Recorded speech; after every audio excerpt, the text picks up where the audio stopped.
최윤미 의사님 바로 말씀 보도록 하겠습니다. 네. 자, 오늘 말씀의 제목은 하나님의 말씀이 응하기까지입니다. 요한계시록 17장 15절에서 18절입니다. 오늘 말씀의 제목은 하나님의 말씀이 응하기까지. 네, 중요합니다. 오늘 설교. 네, 의미를 잘 깨달으셔야 됩니다.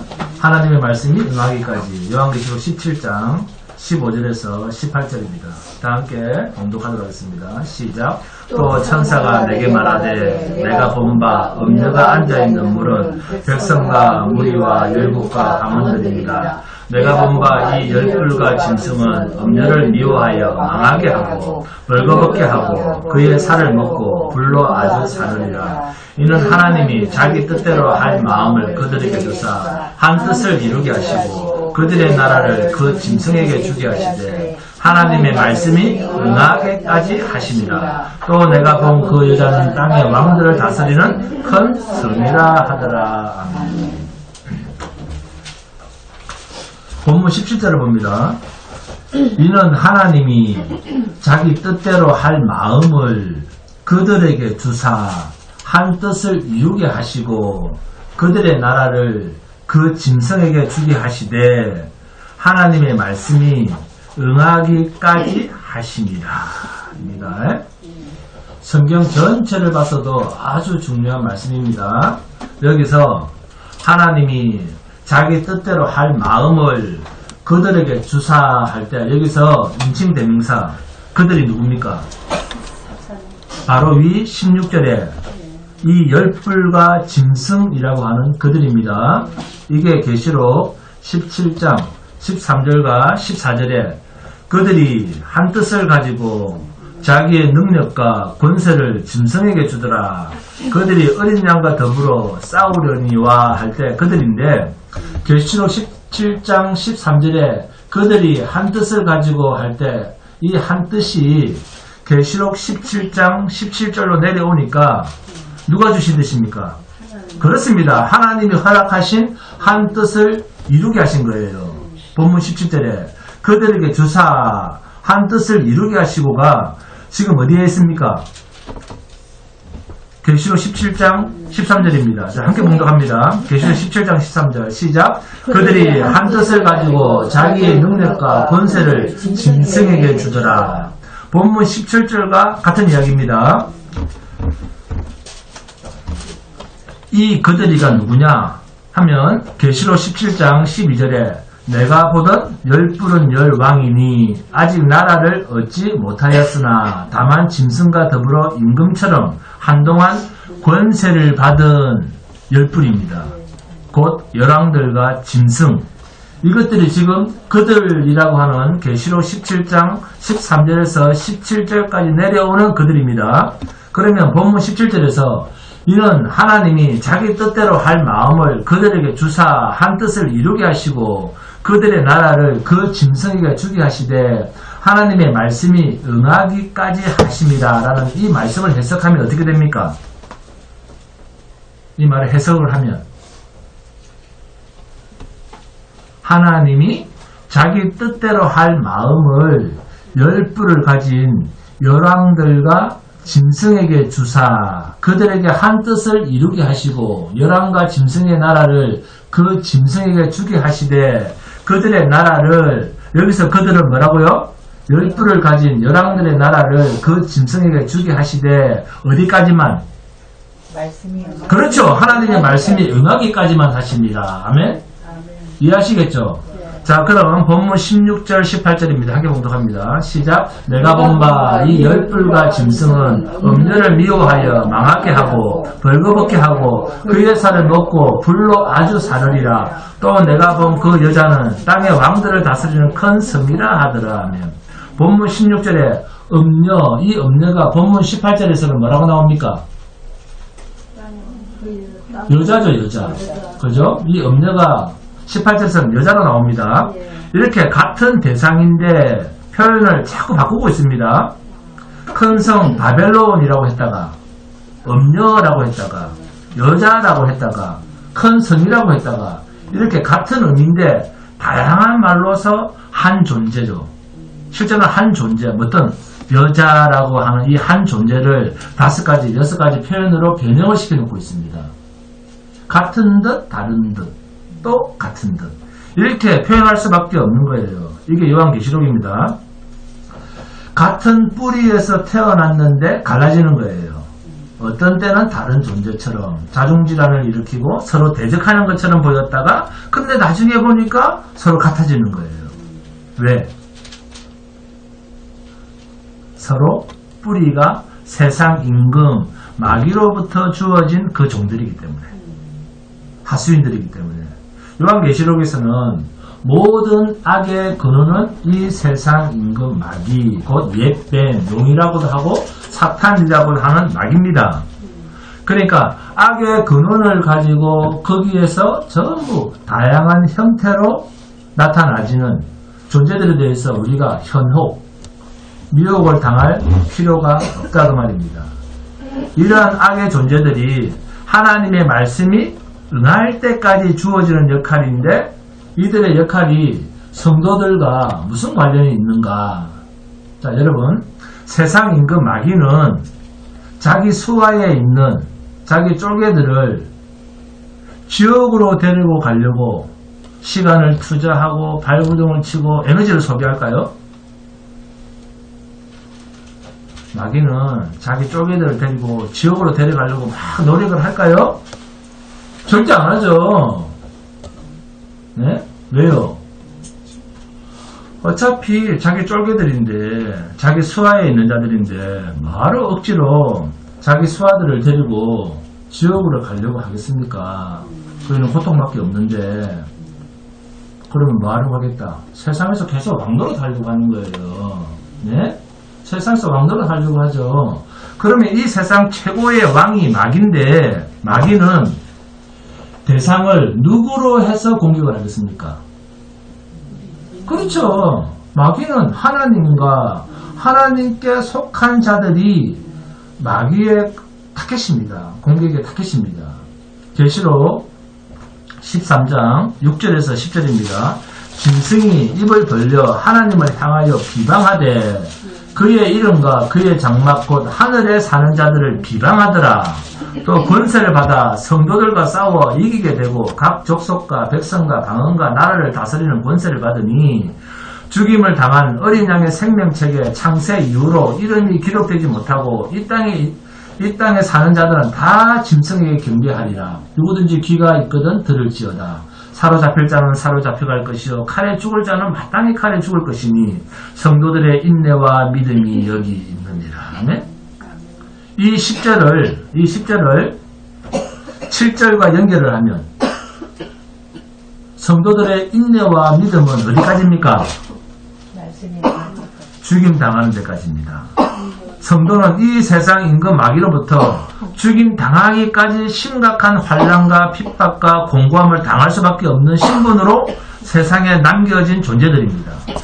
그래서 예수를 믿는다는 말은 이 세상 임금 마귀로부터 죽임 당하기까지 공고함을 당하게 되어 있는 대상이라는 거예요. 그럼에도 성경은 그렇지 않은 듯한 이해하기 힘든 말들이 계시록 안에서만 봐도 과연 성도가 그렇게 비참하게 되는가 했을 때 그렇지 않은 것처럼 표현된 것이 너무나 많습니다. 계시록 2장과 3장은 7교회가 소개되는 곳입니다. 자, 계시록 2장 3절 봅니다. 계시록 2장 3절 함께 공독합니다. 계시록 2장 3절입니다. 에베소 교회에 대한 이야기입니다. 시작. 귀 있는 자는 성령이 교회들에게 하시는 말씀을 들을지어다. 이기는 그에게는 내가 하나님의 낙원에 있는 생명나무의 열매를 주어 먹게 하리라. 자, 여기서 이기는 여기에 동그라미를 칩니다. 이기는 자, 그리고 계시록 2장 8절 이하는 서머나 교회에 대한 이야기입니다. 계시록 2장 8절 함께 봉독합니다. 시작. 서머나 교회 사자에게 편지하라.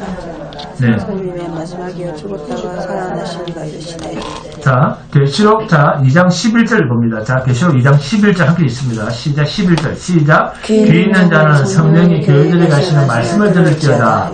이기는 자는 둘째 사망의 해를 받지 아니라. 자, 이기는 자 여기에도 동그라미 칩니다.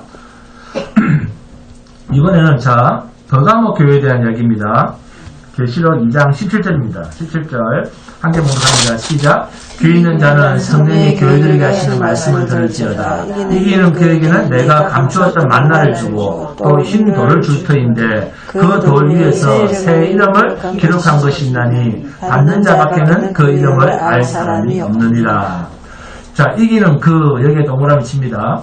자, 이번 네 번째입니다. 두아데라 교회입니다. 계시록 2장 26절입니다. 함께 봉독합니다. 26절 시작. 이기는 자와 끝까지 내 일을 지키는 그에게 만국을 다스리는 권세를 주리니 하면 이기는 자 여기에 동그라미를 칩니다. 자, 다섯 번째 사대교회입니다.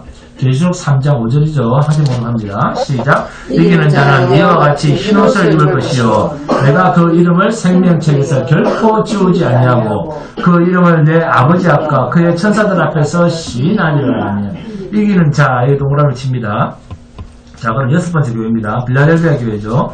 계시록 3장 12절 함께 봉독합니다. 시작. 이기는 자는 내 하나님 성전의 기둥이 되게 하리니 그가 결코 다시 나가지 아니하리라. 내가 하나님의 이름과 하나님의 성 곧 하늘에서 내 하나님께로부터 내려오는 새 예루살렘의 이름과 나의 새 이름을 그의 위에 기록하리라. 아멘. 이기는 자, 여기에 동그라미 칩니다. 이제 마지막 일곱 번째 교회입니다. 라오디게아 교회입니다. 자, 라오디게아 교회는 어떤가 보겠습니다. 계시록 3장 21절입니다. 함께 봉독합니다. 시작. 이기는 그에게는 내가 내 보좌에 함께 앉게 하여 주기를 내가 이기고 아버지 보좌에 함께 앉은 것과 같이 하리라 하면 이기는 여기에 동그라미 칩니다. 자, 여러분 주님이 피로 사신 일곱 교회는 패배할 수 없습니다. 세상 임금 마귀가 온갖 짓을 다하고 성도를 위협하고 죽이기까지 한다는데도 불구하고 성경은 일관되게 성경은 이긴답니까? 진답니까? 이긴다. 이걸 무엇으로 알 수 있습니까? 우리가 이긴다는 것을 어떻게 알 수 있어요? 둘째 사망의 해를 당치 아니하리라. 네? 영원한 나라로 들어갈 신분이라는 거예요. 네? 육체는 죽임을 당할 수 있습니까? 없습니까? 육체는 죽임을 당할 수 있으나 영원한 불심판 아래로 지옥으로 불구덩이 속으로는 들어갈 수 없는 존재가 성도라는 겁니다. 계시록 17장 14절에도 나옵니다. 계시록 17장 14절에 그들이 자 여기서 그들이가 누굽니까? 여기서 그들이가 누구죠? 열불 가진 열왕들, 짐승들, 그리고 그 근원은 세상 임금 마귀입니다.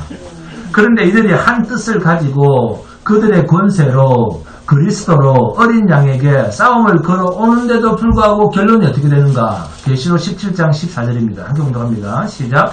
그들이 어린 양과 더불어 싸우려니와 어린 양은 만주의 주시요 만왕의 왕이심으로 그들을 이기실 터이요 또 그와 함께 있는 자들 곧 부르심을 받고 택하심을 받은 진실한 자들도 이기리로다. 아멘. 성도들은 어떻게 된답니까? 어린 양 예수님만 이깁니까? 아니면 성도들도 이긴답니까? 이기실 터이요. 또 그와 함께 있는 자들 곧 부르심을 받고 택하심을 받은 진실한 자들 성도도 이기리로다. 아멘. 주님도 이기시고 우리도 이긴다는 거예요. 누구를? 그들을. 그런데 우리 세상에서의 실상은 어떻습니까? 온갖 공고한 일을 당하고 환난을 당하고 그래서 울고 핍박을 당하고 심지어 세상에서 죽임을 당하는 일들이 성도들의 삶에서 비일비재하게 나타나고 있습니다. 성경에도 그렇게 나타나고 있어요. 그죠? 그러면 하나님은 주님이 피로 사신 교회를 성도를 어떻게 왜 군데 숨겨 놓으시고는 너희는 결코 망할 수 없다. 이기게 되어 있다. 너희는 이기는 존재다. 그럼에도 불구하고 해방을 당하고 환란을 당하고 죽임을 당하는가. 그게 본문 17절 마지막 부분에 나오는 이야기입니다. 악의 근원인 마귀는 어떤 인생들입니까? 마귀는 시한부 인생이라는 거예요. 네? 그들은 멸망의 때가 있다는 거예요. 하나님께서 하나님의 때까지 그렇게 하도록 맡겨 놓으셨다는 겁니다. 하나님의 말씀이 응할 때까지 그 짓을 할 수 있게 하나님이 허락하셨다는 것입니다. 이 짐승, 이놈들이 하나님이 정해놓으신 때까지 까불다가 영원한 멸망으로 들어간다. 그러나 성도는 영원한 영광으로 들어가는구나. 할렐루야. 이것을 우리가 알면 세상살이에 조급점을 내거나 죽임을 당할 만큼 위협을 당하고 공고함을 당해도 낙심할 이유가 없습니다.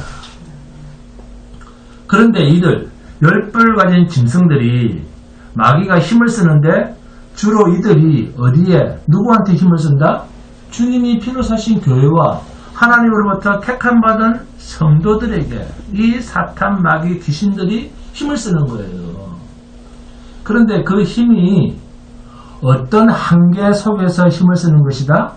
하나님의 말씀이 응할 때까지라고 하는 시한부 인생으로 하나님이 허용하신 그 허용된 시간 안에서만 그들이 해방을 놓고 핍박을 하고 죽이기도 한다. 하지만 영원한 시간, 영원한 하나님의 나라, 시간이 개입될 수 없는 영역, 그곳까지는 이들이 영향력을 행사할 수 없다. 아멘? 분명히 아셔야 됩니다.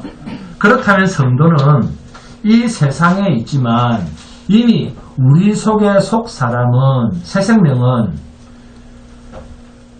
영혼에 속한 존재입니까? 아니면 제한된 시한부 존재입니까? 영혼에 속한 존재죠. 그렇다면 저들은 성도의 육체만 공격하지 영혼에 속한 거듭난 새 생명에 관해서는 마귀는 손끝 하나 되지 못하는구나.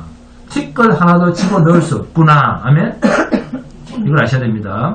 요한일서 5장 18절입니다. 함께 공부합니다. 요한일서 5장 18절.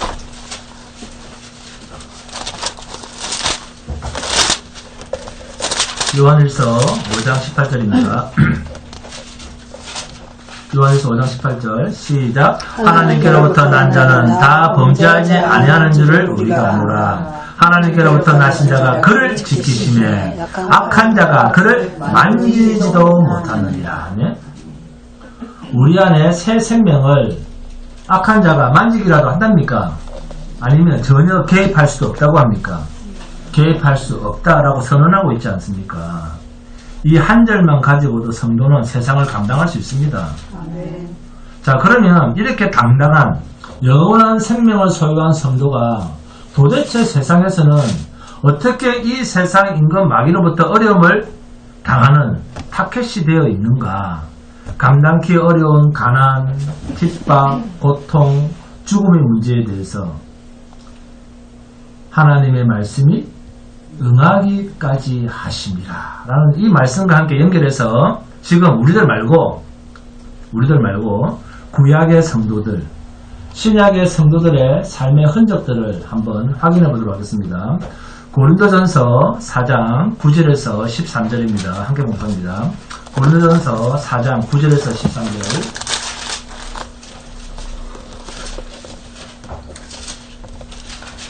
고린도전서 4장 9절에서 13절입니다. 다 찾습니까?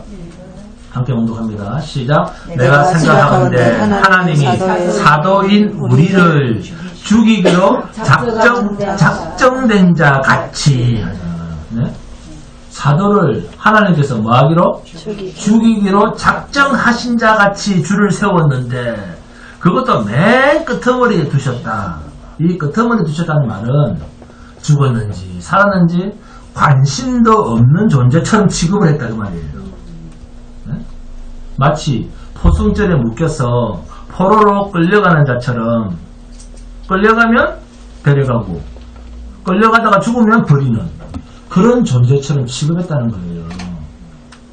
이 사도를 그 터머리에 두셨으면 우리는 누굽니까? 우리가 바울과 그와 함께한 자들은 세계고 천사와 사람에게 구경거리가 되었노라. 왜 그렇게 됐는데 10절 보세요. 우리는 그리스도 때문에 어리석으나 너희는 그리스도 안에서 지혜롭고 우리는 약하나 너희는 강하고 너희는 존귀하나 우리는 비천하여 바로 이 시각까지 우리가 줄이고 목마르며 헐벗고 매맞으며 정처가 없고 또 수고하여 친히 손으로 일을 하며 손으로 일까지 합니다. 또 모욕을 당한 적 축복하고 박해를 받은 적 참고 비방을 받은 적 권면하니 우리가 지금까지 세상의 더러운 것과 만물의 찌꺼기 같이 무슨 말입니까? 찌꺼기가 무슨 말이에요? 쓰레기 같이 되었도다. 이렇게 고린도 교회 성도들에게 권면을 하고 있잖아요. 자, 이 바울을 보면 여러분 눈물이 나옵니까? 네? 내 형편과 바울의 형편을 비교해서 내 형편이 눈물이 납니까? 얼마나 나는 행복한 사람입니까? 바울과 비교를 하면. 바울은 이 편지를 할 때 어떤 분위기에서 고린도 교회에 편지를 한 줄 아세요? 사람들이 서로 나는 누구에게 속했다. 나는 아볼로 편이다. 나는 아볼로파다. 나는 베드로파다. 나는 그리스도파다. 당파가 생긴 거예요. 자기가 좋아하는 지도자를 따르는 파당이 생긴 거예요. 말하자면 자 사람을 자랑하는데 교회가 난리가 난 거예요. 응? 사람 자랑을 하는 거 교회에서. 예수 자랑을 안 하고 사람 자랑을 하는 거예요. 성도가. 이러한 모습을 보고 안타까운 마음으로 바울 사도가 쓰게 된 편지에 바울의 정체성, 지금의 자신의 정체성에 대한 모습을 쓰게 됩니다. 사랑하는 여러분, 성도라고 하면 자신을 자랑할 수 없지 않습니까? 이렇게 얘기하는 거예요. 자신을 자랑할 수 없다. 왜 우리는 우리를 자랑할 수 없습니까? 그 자랑거리를 주신 자가 따로 있기 때문에. 너희가 자랑할 것이 있다면 그것은 하나님이 주셔서 자랑하게 된 것이야. 그러므로 자랑하려면 누굴 자랑해라? 주신 자. 하나님을 자랑해야지. 자기를 자랑할 수는 없지. 그러는 거예요. 아멘? 진짜 아멘입니까? 고린도전서 1장 마지막 31절에 나오지 않습니까? 기록된 바 자랑하는 자는 주 안에서 자랑하라 함과 같게 하려 함이라. 아멘? 우리는 세상에서 가장 비천하고 가문 없고 지식 없고 잘난 게 없고 가난하고 힘도 없는 그런 것들로 하나님께서 부르신 것입니다. 그게 성도예요. 그럼 우리 자랑할 게 뭐가 있습니까?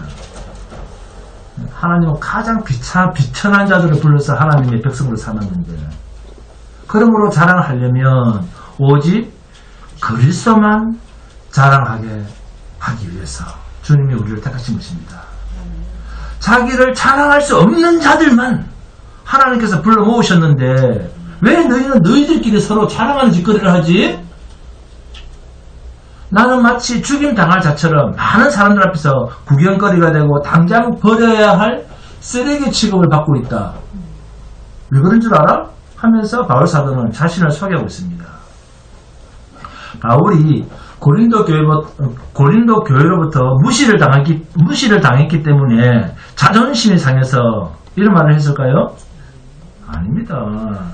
여러분, 고린도 교회로 보낸 두 번째 편지를 기억하시기 바랍니다. 고린도 후서 12장으로 가면 바울이 셋째 하늘로 올라간 사실에 대해서 표현한 말씀이 있습니다.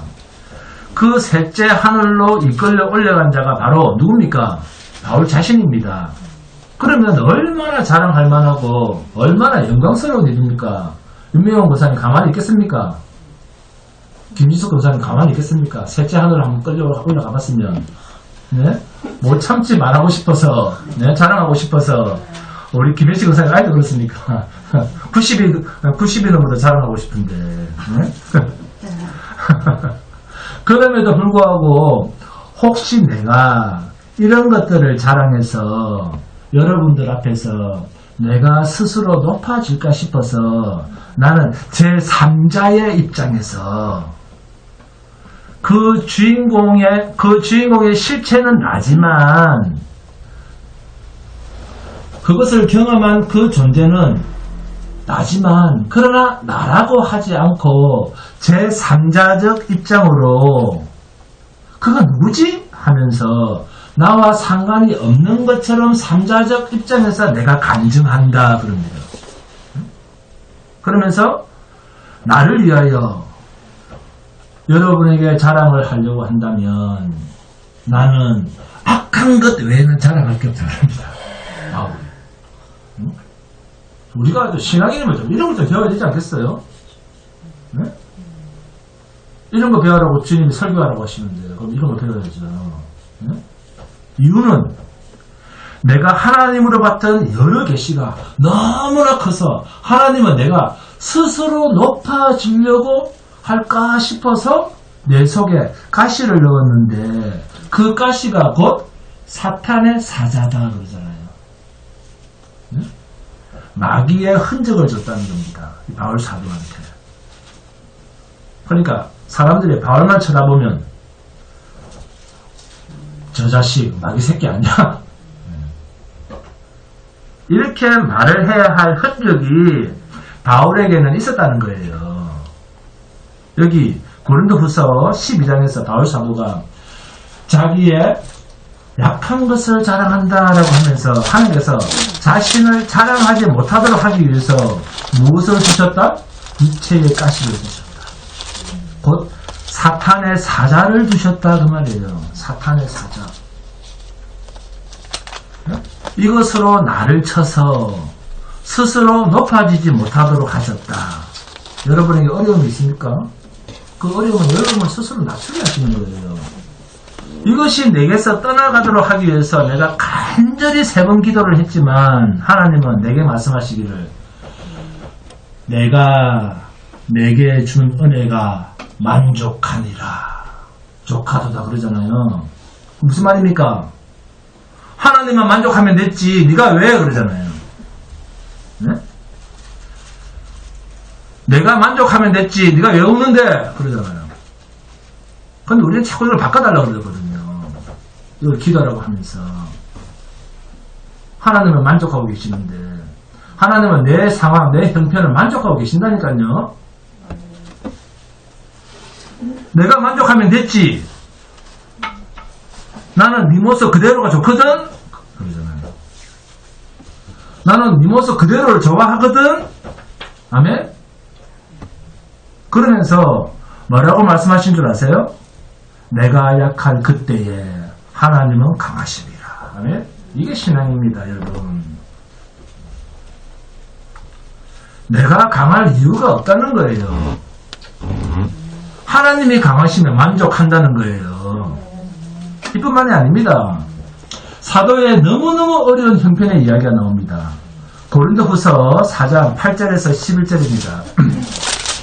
고린도후서 4장 8절에서 11절 함께 보고 갑니다.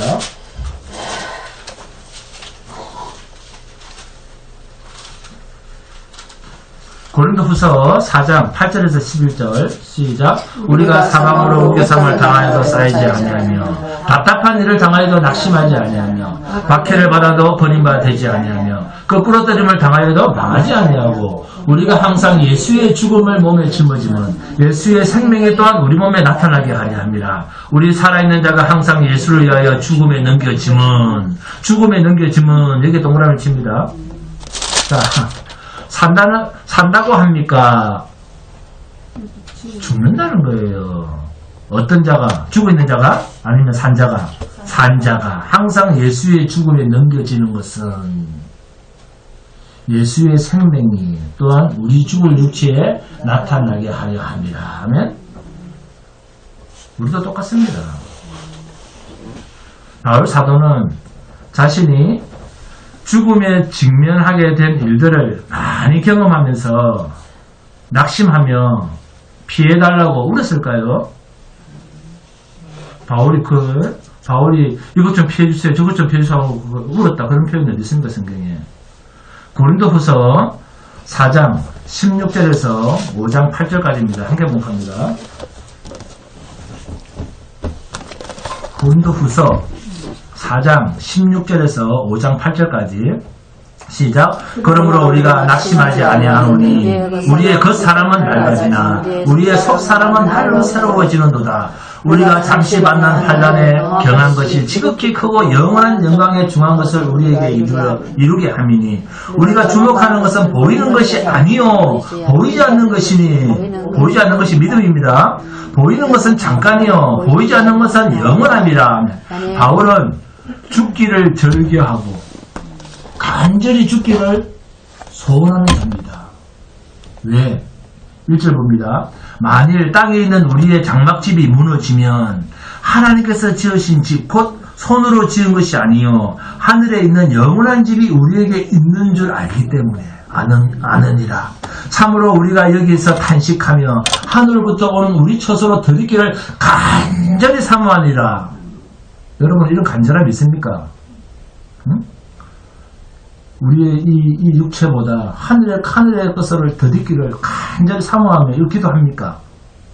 간절히 사모하노라. 이렇게 읽으면 우리가 벗은 자들로 발견되지 않으려 함이라. 참으로 이 장막에 있는 우리가 짐진 것까지 탄식하는 것은 복고자 함이 아니요 오히려 드리고자 함이니 죽을 것이 생명에 삼킨 바 되게 하려 함이라. 곧 이것을 우리에게 이루게 하시고 보증으로 성령을 우리에게 주시리는 하나님이시니라. 그러므로 우리가 항상 담대하여 몸으로 있을 때에는 주와 따로 있는 줄을 아노니 이는 우리가 믿음으로 행하고 보는 것으로 행하지 아니함이로라. 우리가 담대하여 원하는 바는 차라리 몸을 떠나 주와 함께 있는 그것이라. 바울과 같은 믿음이 있기를 소원합니다.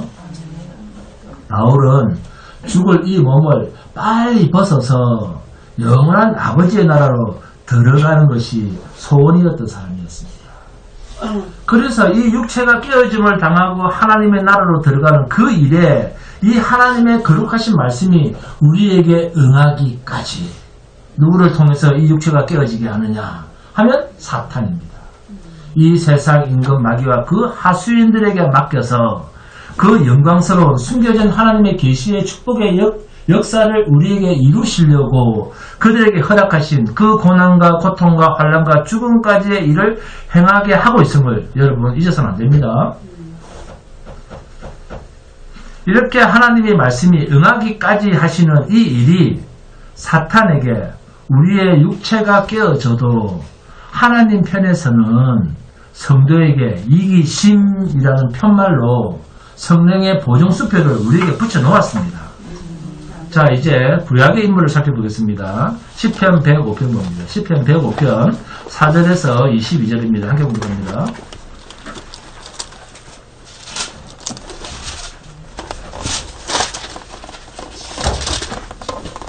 기독교 신앙이란 하나님을 믿는 믿음이란 무엇인지 잘 알기 바랍니다. 시편 105편 4절에서 22절입니다. 기독교는 미신이 아니에요. 시편 105편 4절에서 22절 함께 봉독합니다. 시작. 여호와 그의 능력을 구할지어다. 그의 얼굴을 항상 구할지어다. 그의 종 아브라함이 후손고 택하신 야곱의 자손 너희는 그가 행하신 기적과 그의 이적과 그의 입의 판단을 기억할지어다. 그는 여호와 우리 하나님이시라. 그의 판단이 온 땅에 있도다. 그는 그의 언약 곧 천대에 걸쳐 명령하신 말씀을 영원히 기억하셨으니 이것은 아브라함과 맺은 언약이고 이삭에게 하신 맹세며 야곱에게 세우신 율례 곧 이스라엘에게 하신 영원한 언약이라. 이르시기를 내가 가나안 땅을 내게 주어 너희에게 할당된 소유가 되게 하리라 하셨도다. 그때 그들의 사람 수가 적어 그 땅에 나그네가 되었고 이 족속에게 저 족속에게로 이 나라에서 다른 민족에게로 떠돌아 다녔도다. 그러나 그는 사람이 그들을 억압하는 것을 용납하지 아니하시고 그들로 말미암아 왕들을 꾸짖어 이르시기를 나의 기름 부은 자를 손대지 말며 나의 선자들을 해하지 말라 하셨도다. 그가 또 그 땅에 기근이 들게 하사 그들이 의지하고 있는 양식을 다 끊으셨도다. 그가 한 사람을 앞서 보내셨으며 요셉이 종으로 팔렸도다. 그의 발은 착고를 차고 그의 몸은 쇠사슬에 매였으니 곧 여호와의 말씀이 응할 때까지라. 그의 말씀이 그를 단련하였도다 하면 본문과 같은 말이 나옵니다. 무슨 말입니까? 말씀이 그렇습니다. 여호와의 말씀이 응할 때까지라. 아멘? 왜? 무슨 이유 때문에? 그의 말씀이 그를 단련하였도다. 아멘? 여러분의 그 어려운 상황과 형편이 여러분의 믿음을 단련시키는 도구입니다. 여기서 그럴이 누구죠? 지금 누구 이야기하고 있는 겁니까? 요셉입니다. 네?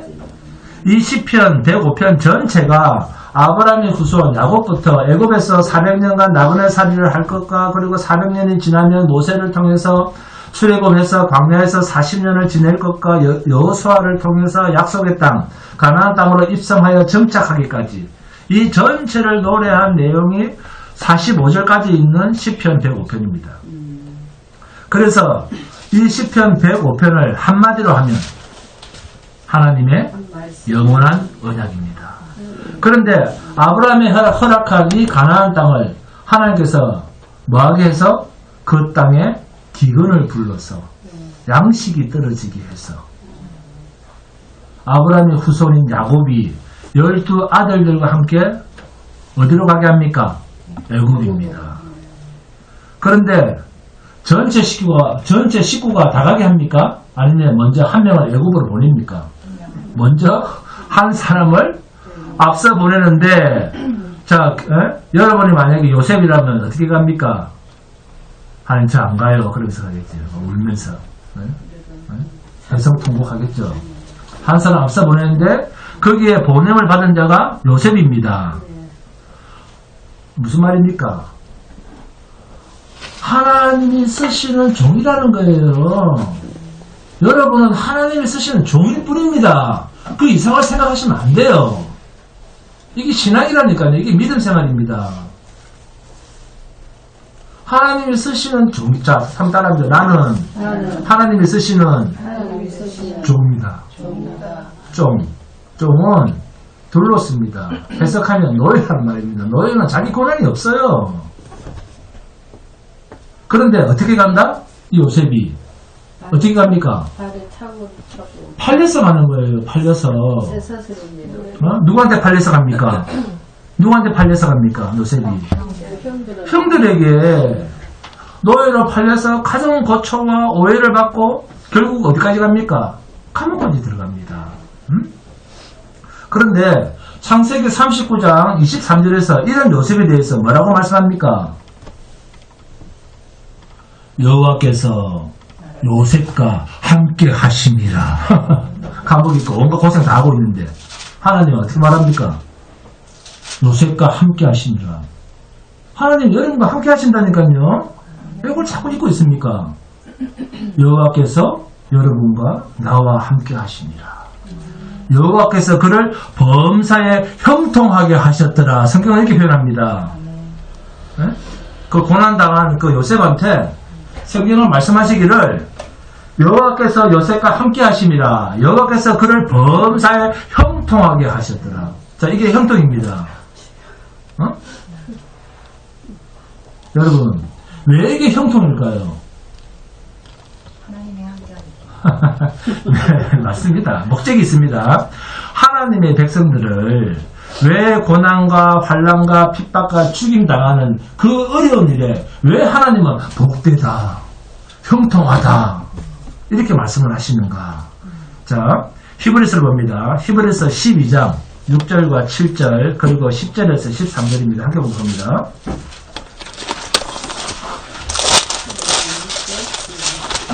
히브리서 12장 6절에서 7절 그리고 10절에서 13절까지 함께 보도록 합니다.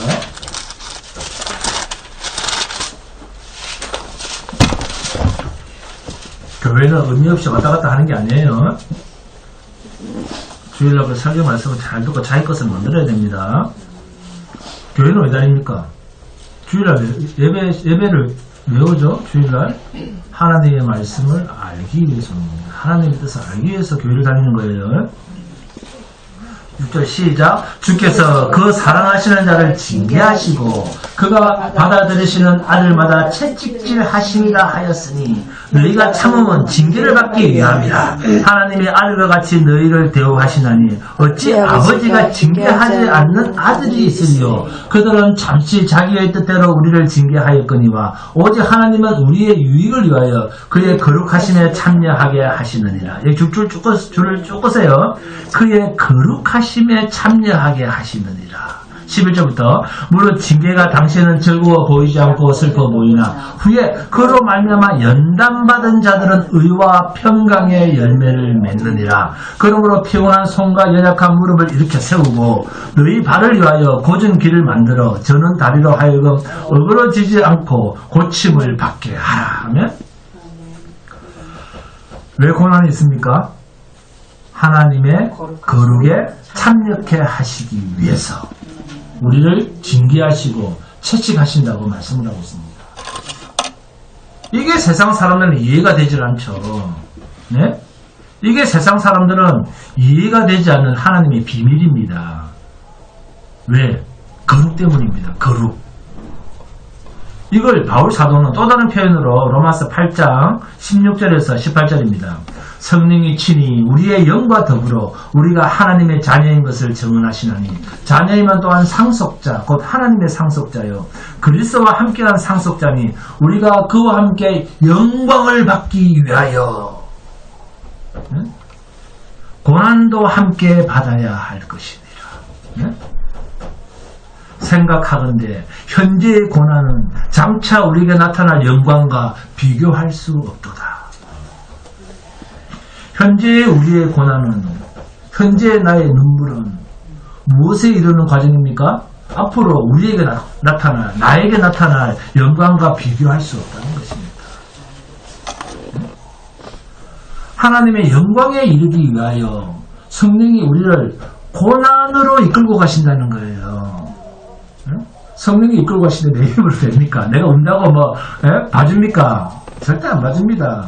사실 금식기도 해보세요. 안 봐줍니다. 똑같습니다. 일찍 포기하세요. 밥 잘 먹어야지 괜히 금식하고 하나님께 대들지 마세요. 우리가 성도로 살아간다는 것은 적어도 예수님과 연합하고 예수님의 부활에 연합된 자로 살아가는 신분입니다. 그러므로 우리는 하나님 앞에서 영원히 사는 자로 존재합니다. 다시는 죽음의 권세자인 마귀가 어찌할 수 없는 존재입니다. 그래서 우리의 육을 깨는 것을 두려워하거나 염려하거나 낙심하거나 절망할 이유가 없다는 거예요. 이 믿음만 가지고 있으면 여러분 세상 무서울 거 하나도 없습니다. 울고불고 기도할 게 하나도 없어요. 그럼 뭐밖에 기도할 게 뭐밖에 없다. 그의 나라와 그의 의밖에 기도할 게 없어요.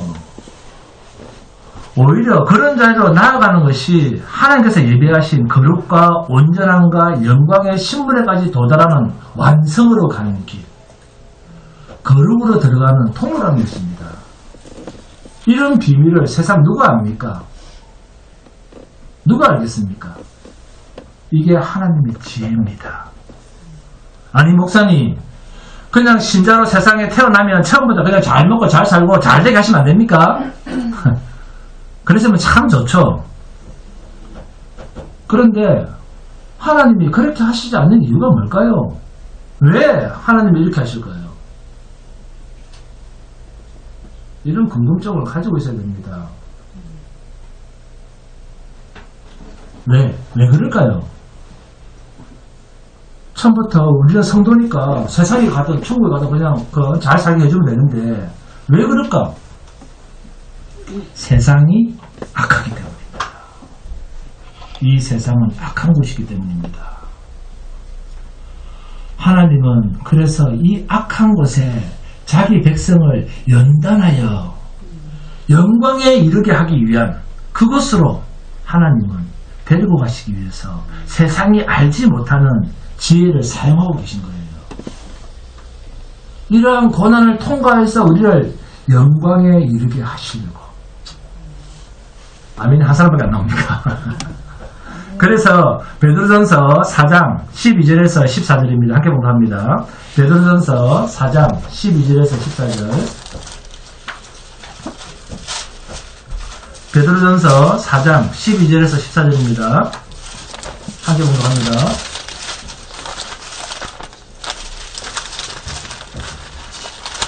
잘 찾았습니까? 시작. 사랑하는 자들아, 너희를 연단하려고 오는 불시험을 이상한 일을 당하는 같이 이상히 여기지 말고 오히려 너희가 그리스도의 고난에 참여하는 것으로 즐거워하라. 자, 즐거워하고 계신 분 우리 김지수 권사님한테 즐거워하시겠습니다. 네? 즐거워하라. 왜? 이는 그의 영광을 나타내실 때 너희로 즐거워하고 기뻐하게 하려 하십니다. 너희가 그리스도의 이름으로 치욕을 당하면 복 있는 자로다. 영광의 영 곧 하나님의 영이 너희 위에 계십니다. 네? 성도가 견디기 힘든 불시험을 당하거든 놀라지 말고 낙심하지 말고 오히려 하나님의 영광에 이르는 길이 열렸구나 하고 기뻐하라는 것입니다. 오히려 즐거워해라는 것입니다. 왜? 베드로전서 1장 7절입니다. 너희 믿음의 확실함은 불로 연단하여도 없어질 금보다 더 귀하여 예수 그리스도께서 나타나실 때 칭찬과 영광과 존귀를 얻게 할 것입니다. 하나님의 말씀이 응할 때까지 허용된 세상의 미혹, 마귀의 압박, 위협, 핍박, 공고랍니다. 여러분, 돈 때문에 어려움을 당합니까? 아니면 육체에 병이 있어서 어려움이 있습니까? 남들에게 말 못할 어려움이 있습니까? 아니면 스스로 살 소망이 없는 낙담 가운데 있습니까? 참으시고 인내하셔야 됩니다. 하나님은 우리의 머리털까지 다 헤아리고 알고 계시는 전지전능하신 분입니다. 이분이 여러분의 아버지예요. 우리의 시련, 불시험 같은 시련의 과정에 낙심하시면 안 됩니다. 왜요? 그런 것은 우리의 실패의 과정이 아니랍니다. 우리의 믿음의 시련은 불로 연단한 금보다 더 귀해서 주님이 나타나실 때 칭찬과 영광과 존귀를 자기 백성에게 주시기 위해서 허락하신 시련의 기간일 뿐입니다. 그런데 이것이 음료, 큰성 바벨론, 열왕, 짐승 곧 눈에 보이지 않는 이 세상 임금 마귀로부터 당하는 고통들이기 때문에 우리가 쉽게 이러한 위로의 말씀이 있음에도 불구하고 이것은 마귀의 영역에서 나오는 것이다 라고 쉽게 답을 내리지 못하는 이유가 여기 있습니다. 그래서 하나님께서 말씀하시기를 성경에 이런 위로의 말씀이 있는데도 여러분이 잘 몰랐잖아요. 그래서 성경이 뭐라고 애타게 이야기를 합니까? 힘써 하나님을 알라. 배우고 확실한 일에 거하라 그러잖아요. 이 믿음이 있어야 되는 거예요. 성경을 배웠으면 그리고 확신이 생겼으면 그 배우고 확신한 일에 거하라. 여러분, 예수 그리스도가 곧 오십니다. 이 아멘 한 사람밖에 없네. 별로 반기지 않은 것 같아. 특히 주한기 자매님 눈빛이 반기지 않는 눈빛이에요. 지금. 안 반기도 곧 오십니다. 자, 세상을 보십시오. 세상을 한번 쭉 둘러보세요. 세상 무엇 하나 소망을 둘 때가 있는지. 자식을 낳았다고 자식에게 소망을 걸겠습니까? 멋진 직장을 다닌다고 그 직장이 내 인생을 걸 만큼 큰 빽이 됩니까? 하나님이 약속하신 주 예수 그리스도가 나타나실 때 주의 재림의 때 칭찬과 영광과 존귀를 얻게 하시려고 우리에게 믿음의 시련을 주신답니다. 여러분 각자가 받고 있는 그 고통과 시련이 하나님의 약속의 말씀 속에 있는 임박한 주의 재림, 그 소망으로 그래서 속히 연단받고 장성하여 영광의 분량으로까지 채워지는 이것보다 더 급하고 귀한 것은 없다 라고 하는 이 한 소망으로 기쁨을 가지고 여러분의 믿음의 시련을 이겨내는 복된 성도가 되시기를 주님의 이름으로 축원드립니다.